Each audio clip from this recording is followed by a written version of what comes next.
There were once a king and queen who had 12 children, all boys. Now, one day the king told his wife that if a daughter should be born, all the sons must die, that their sister alone might inherit his kingdom and riches. So the king had 12 coffins made, which were filled with shavings, and in each was the little pillow for the dead. He had them locked up in a private room, the key of which he gave to the queen, saying her not to speak of it to anyone. But the poor mother was so unhappy that she wept for a whole day, and looked so sad that her youngest son Benjamin noticed it. "Dear mother," he said, "why are you so sorrowful?" "My child, I may not tell you," she replied. But the boy allowed her no rest till she unlocked the door of the private room, and showed him the 12 coffins filled with shavings. She said, "These coffins are for you and your brothers. For if you should ever have a little sister, you will all die, and be buried in them." She wept bitterly as she told him, but her son comforted her, and said, "Don't weep, mother. We will take care of ourselves, and go far away." Then she took courage, and said, "Yes. Go away with your 11 brothers, and remain in the forest, and let one climb a tree, from where he will be able to see the tower of the castle. If I should have a son, a white flag shall be hoisted, and then you may return home.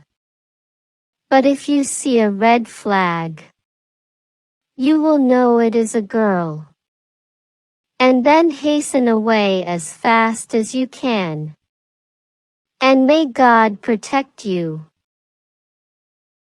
Then she blessed all her sons, and they went away into the forest, while each in turn mounted a high tree daily, to watch for the flag on the tower. 11 days passed, and it was Benjamin's turn to watch. He saw the red flag hoisted, the signal that they must die. The brothers were angry, and said, "Shall we suffer death on account of a maiden?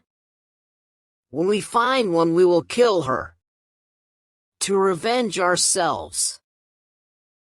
They went still farther into the forest, and came upon a most pleasant little cottage, which was uninhabited. "We will make this our home," they said. "And Benjamin, as you are the youngest and weakest, you shall stay at home, while we go out and procure food." So they wandered about the forest, shooting hares, wild rabbits, pigeons, and other birds, which they brought to Benjamin to prepare for food. In this cottage they lived for 10 years happily together, so that the time passed quickly. Their little sister was growing a great girl. She had a sweet disposition, and was very beautiful to look upon. She wore rich clothes, and a golden star on her forehead. One day, when she was about 10 years old, she discovered in her mother's wardrobe 12 shirts. Mother, She exclaimed. whose shirts are these? They are much too small for my father. The queen sighed as she replied, Dear child, these shirts belong to your 12 brothers. 12 brothers! cried the little maiden. Where are they? I have not even heard of them. God knows where they are. But they are wandering about the world somewhere. Then the queen took her little daughter to the private room and showed her the 12 coffins which had been prepared for her brothers, and related to her, with many tears, why they had left home. Dear mother, Said the child, don't weep. I will go and seek my brothers. so she took the 12 shirts with her and wandered away into the forest. She walked for a whole day, and in the evening came to a cottage, stepped in, and found a young boy who stared with astonishment at seeing a beautiful little girl dressed in rich clothing and wearing a golden star on her forehead. At last he said, Who are you? And what do you want? I am a king's daughter, She said, and I seek my 12 brothers. And I intend to search for them till I find them. And she showed him their shirts. Then Benjamin knew that she was his sister, and said, I am your youngest brother, Benjamin. Then she wept for joy.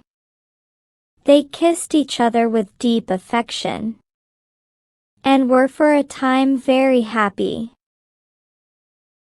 At last Benjamin said, Dear sister, we have made a vow that the first young maiden we meet should die, because through a maiden we have lost our kingly rights. I would willingly die, She said, if by so doing I could restore my brothers to their rightful possessions. No, you shall not die. He replied. Hide yourself behind this tub until our 11 brothers come home. Then I will make an agreement with them. At night the brothers returned from hunting, and the supper was ready. While they sat at table, one of them said, Well, Benjamin, have you any news? Perhaps I have, He said, although it seems strange that I, who stay at home, should know more than you, who have been out. Well, tell us your news. said one. So he said, I will tell you if you will make one promise. Yes! Yes! They all cried. What is it? Well, then promise me that the first maiden you meet with in the forest shall not die. Yes, yes. Said they all. But tell us. Then, said the youngest brother. our sister is here. And, rising, he lifted the tub.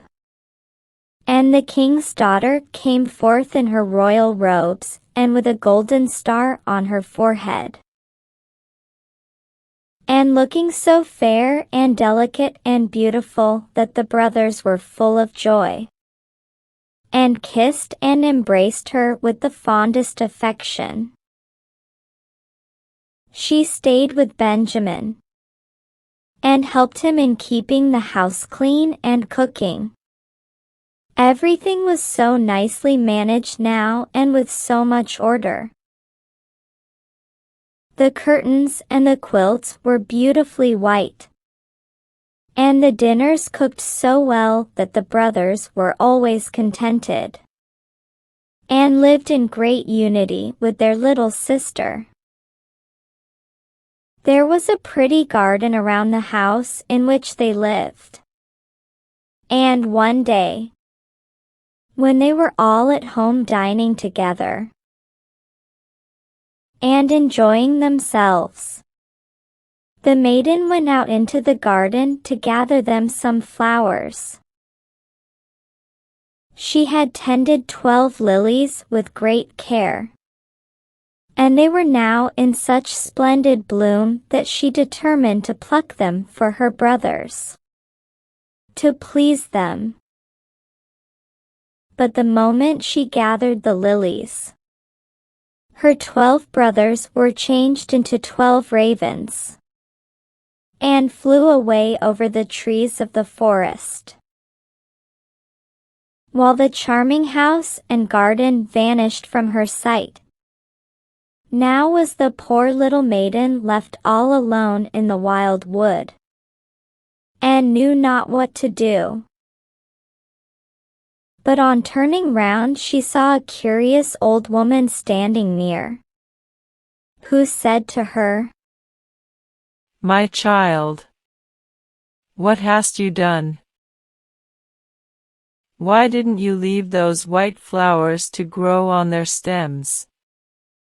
They were your 12 brothers, and now they will always remain ravens." Is there no way to set them free? asked the maiden, weeping. "No way in the world," she replied. "but one. And that is far too difficult. Yet it would break the spell and set them free. Have you firmness enough to remain dumb 7 years? And not speak to anyone, or even laugh? For if ever you utter a single word, or fail only once in the 7 years, all you have done before will be vain, and at this one word your brothers will die." Yes, said the maiden. I can do this to set my brothers free. Then the maiden climbed into a tree, and, seating herself in the branches, began to knit.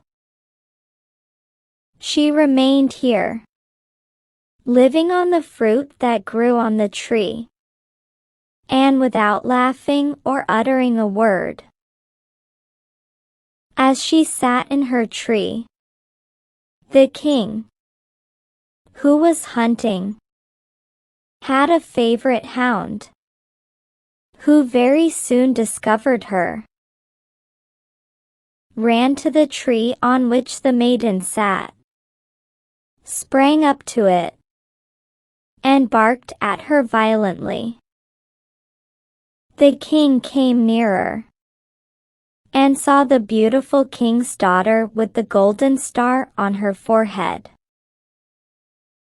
He was so struck with her beauty that he begged her to come down, and asked her to be his bride. She did not speak a word, but merely nodded her head. Then the king himself climbed up into the tree, and bringing her down, seated her on his own horse and galloped away with her to his home. The marriage was soon after celebrated with great pomp, but the bride neither spoke nor laughed.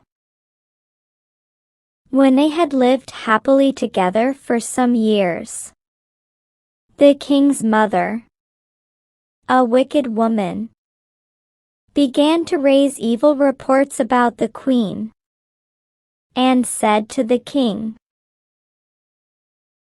"It is some beggar girl you have picked up. Who can tell what wicked tricks she practice? She can't help being dumb. But why does she never laugh?" Unless she has a guilty conscience.